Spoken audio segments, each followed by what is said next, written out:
किसान साथियों राम राम। आशा और उम्मीद करता हूं कि आप सब ठीक ठाक होंगे। साथियों, आज का अपना विषय रहेगा गुलाबी सुंडी की रोकथाम। सबसे पहले तो मैं सभी किसान साथियों को ये बात बता देना चाहता हूं कि जो लगातार बरसातें कम देखी जा रही हैं, मौसम में गर्मी देखी जा रही है, तापमान में बढ़ोतरी देखी जा रही है, जिसके कारण नरमा की छोटे अवस्था में भी नरमा ने फाल उठाना शुरू कर दिया है। जो मैं आपको दिखा रहा हूँ, एक एक पौधे के ऊपर अनेकों गुड्डी और फूल लगे हुए हैं। सफ़ेद फूलों की भरमार बनी हुई है। टिंडे लगातार बनते हुए दिखाई दे रहे हैं। मैं सभी किसान साथियों से एक बात बता रहा हूँ कि मैं समय समय के ऊपर किसानों को वो जानकारी देने का काम कर रहा हूँ जिन जानकारियों की आपको सख्त और बहुत ही ज़रूरत है। इसीलिए मैं ये वीडियो लगातार नरमा, कपास, ग्वार, बाजरा, मूंगफली आदि फसलों की जानकारी और भाव आदि की जानकारी के बना करके आपके अपने चैनल के ऊपर अपलोड कर रहा हूँ। एक बात साथियों मैं क्लियर कर देता हूँ कि वीडियो पूरा सुन लें ताकि आपको समझ में आ जाए। गुलाबी सुंडी और सफ़ेद मक्खी, इन दोनों को यदि आप किसी जहर से, पेस्टिसाइड से आप यदि रोकना चाहते हो तो आपकी ये सबसे बड़ी भूल होगी। क्योंकि गुलाबी सुंडी का भी प्रकोप बहुत बड़ा। आपने दवाइयों, जहरों का इस्तेमाल बहुत किया, आपको कोई सफलता नहीं मिली। सफ़ेद मक्खी का जिस टाइम अटैक में हुआ, आपने बहुत भारी मात्रा में जहर का इस्तेमाल किया, आपको कोई सफलता नहीं मिली। परंतु 3-4 वर्षों से हमारे किसान साथियों ने एक ऐसा नुस्खा तैयार किया है, जिस नुस्खे के प्रयोग से, जिस स्प्रे के प्रयोग से गुलाबी सुंडी और सफ़ेद मक्खी, इन दोनों की काफ़ी हद तक रोकथाम देखी गई है। और वही नुस्खा मैं बार बार किसानों से वीडियो के माध्यम से साझा भी कर रहा हूँ, बता भी रहा हूँ। आप भी इसका इस्तेमाल करिए, बहुत से किसान कर भी रहे हैं। साथियों, सबसे पहले गुड्डी बनती है, उसके बाद फूल बनता है जो सफ़ेद होता है, और वो सफ़ेद फूल थोड़ा पीलापन लेता है, बैंगनी, उसके बाद में लाल हो जाता है, और लाल होने के बाद वो टंडे का रूप ले लेता है, फूल नीचे गिर जाता है। जब सफ़ेद फूल जो लगता है, उस सफ़ेद फूल में गुलाबी सुंडी की फिटकली अंडे देती है। वो अंडे नंगी आँखों से नहीं देखे जा सकते, क्योंकि वो बिल्कुल पानी और मिट्टी के जैसे बहुत ही छोटे छोटे कण से होते हैं। लेंस की मदद से किसान देख सकता है, परंतु सीधा नंगी आँखों से वो नहीं देख पाता। जब फिटकली अंडे दे देती है, उन अंडे से वो गुलाबी सुंडी जो बनती है वो टिंडे के अंदर प्रवेश कर जाती है, और ऊपर से मुंह बंद हो जाता है, और अंदर से टिंडे को खा खा करके उसे गलाना शुरू कर देती है।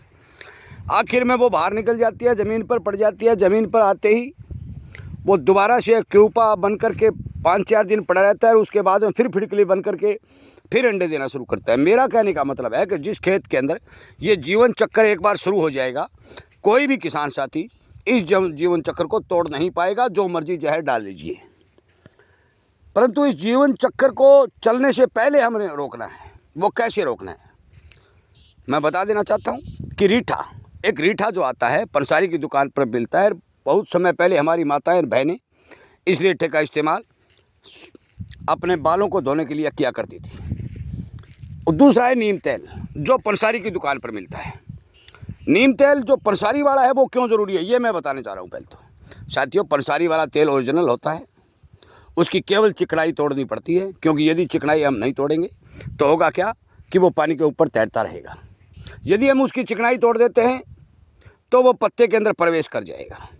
रीठा एक ऐसी चीज़ है कि जिस कारक पौधे के नस नस में जाता है, और पौधे के संपूर्ण रस को प्रभावित करके गुलाबी सुंडी हो चाहे सफ़ेद मक्खी हो, इन दोनों ही जीवों के अंडों को मारने का काम करते हैं। मैं तो यहाँ तक कहता हूँ कि इन दोनों चीज़ों के स्प्रे के इस्तेमाल से आपकी कोई भी बीमारी हो, हर एक बीमारी कंट्रोल होने के ऊपर आपदा होती है।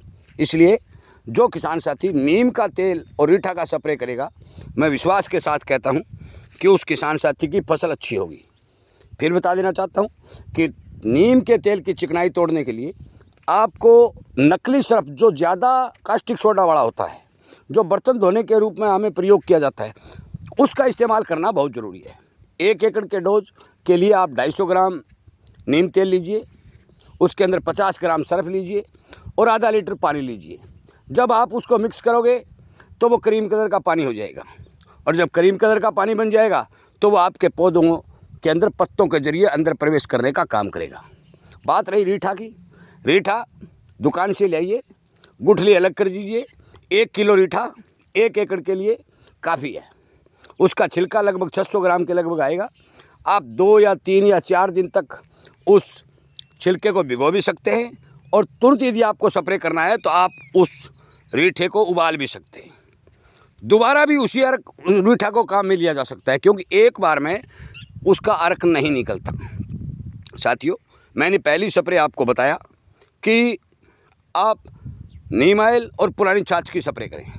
अब मैं दूसरी स्प्रे जो बता रहा हूँ, इसमें सीधी बात है कि रीठा, नीम ऑयल, पुरानी छाछ आप और कोड़तुंबा, यदि आप कोड़तुंबा मिला लेते हो तो ये आपके लिए और भी बढ़िया रिजल्ट देने वाली स्प्रे बन जाएगी। इसलिए कृपया करके अपने खेतों के अंदर रीठा, तुंबा, नीम ऑयल, इन चीज़ों का इस्तेमाल यदि आप करोगे, पुरानी छाछ जो आपके साथ पास 2 महीने 3 महीने 4 महीने यदि पुरानी छाछ आपके घर में है, इकट्ठा कर रखी है, तो वो भी इनके अंडों को नष्ट करने का काम करेगी। लट और कीड़ा ना ही तो कोई जहर मारेगा और ना ही कोई ये अर्क मारेगा, अंडे को ख़त्म करेगा। यदि अंडे को ख़त्म करेगा तो अंडा ख़त्म होने से इनका जीवन चक्र प्रभावित हो जाएगा, इनकी संख्या नहीं बढ़ेगी और अपने खेतों में नुकसान नहीं होगा। मैं बार बार हर किसान को ये बात बता देना चाहता हूँ कि यदि आप पेस्टिसाइड का इस्तेमाल करोगे तो पेस्टिसाइड आपके शाकाहारी और मांसाहारी दोनों कीटों को मारेगा, परंतु ये जो हमारा अर्क है ये केवल शाकाहारी कीटों को प्रभावित करेगा, मांसाहारी कीटों को ये कुछ नहीं कहेगा। और जब मांसाहारी कीटों को नहीं कहेगा और शाकाहारी कीटों की संख्या को घटाएगा तो ऑटोमेटिकली हमें फ़ायदा होगा, क्योंकि मांसाहारी कीटों की संख्या बढ़ जाएगी, शाकाहारी कीटों की संख्या घट जाएगी, जो पौधे का रस चूसते हैं, नुकसान करते हैं, और धीरे धीरे क्या होगा कि हमारी बीमारी जो है फसलों की कंट्रोल होगी। इसी तरह के वीडियो यदि आपको सुनने चाहते हैं, आपको समझने को मिलते रहें, तो आप इस चैनल को सब्सक्राइब कर लीजिए, क्योंकि समय समय पर आपको वीडियो मिलते रहेंगे। ये जो स्प्रे मैं बता रहा हूँ, ये स्प्रे हर 10 दिन के बाद या 12 दिन के अंतराल के बाद आप अपनी फसल में अवश्य करें, क्योंकि किसी भी स्प्रे का, कोई भी स्प्रे यदि आप करते हो तो उसका रिजल्ट केवल 10-12 दिन रहता है। कोई कहता है 15 दिन, महीना, 1.5 महीना। भाई, किसी भी प्रकार की दवाई का इस्तेमाल कर लीजिए, 15 दिन और 20 दिन का रिजल्ट किसी भी दवाई का नहीं रहता। और मैं तो यहाँ तक कहता हूँ कि जो किसान जहर का इस्तेमाल करते हैं उनके फसलों में तो हमने देखा है कि 3-4 दिन के बाद उस जहर का प्रभाव ही ख़त्म हो जाता है, क्योंकि जहर आजकल वो जहर ही नहीं रहा, साल्ट ही नहीं रहा कि आप उसके इस्तेमाल से बीमारियों को कंट्रोल कर सकें। मैं उम्मीद करूँगा आप इस वीडियो को ज़्यादा से ज़्यादा शेयर करेंगे, किसानों तक ये बात पहुँचाएँगे, समझाएँगे।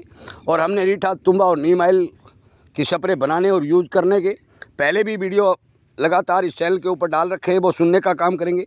आगे भी हम डालते रहेंगे, समझाने का काम करते रहेंगे।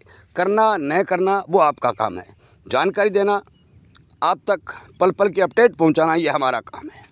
साथियों, वीडियो सुनने के लिए, लाइक और शेयर करने के लिए, और इसी तरह की जानकारी आपको सुनने को मिले इस हमारे किसानी चैनल के साथ जुड़ने के लिए आपको धन्यवाद देते हुए मैं उम्मीद करूंगा कि आप अपना नरमा की फसल को अच्छी तरह से इन्हीं नुस्खों के द्वारा बचाने और रोगों की रोकथाम करने के लिए 4 कदम आगे बढ़ के काम करेंगे। आपका बहुत बहुत धन्यवाद।